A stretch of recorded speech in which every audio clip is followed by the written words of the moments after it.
খুলনায় মহান মে দিবস উপলক্ষে বর্ণাঢ্য র্যালি ও আলোচনা সভা অনুষ্ঠিত হয়েছে।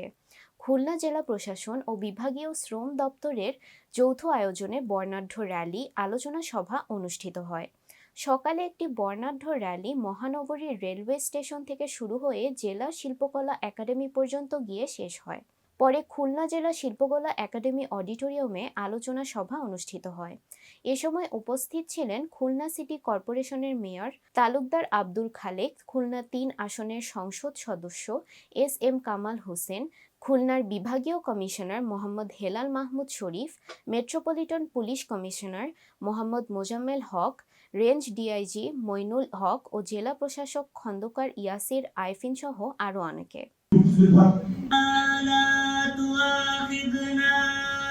উপস্থিত আছেন বাংলাদেশ ফ্রোজেন ফুড এক্সপোর্টার্স অ্যাসোসিয়েশনের সম্মানিত একটা সমস্যা হলো, এই কারণে এটা শ্রমিকরা কাজ করেছে, বর্ষা পায়নি। দর্শক, ভিডিওটি ভালো লেগে থাকলে লাইক, কমেন্ট ও শেয়ার করে কাজী টিভি নিউজ 24 এর সাথেই থাকুন। ধন্যবাদ।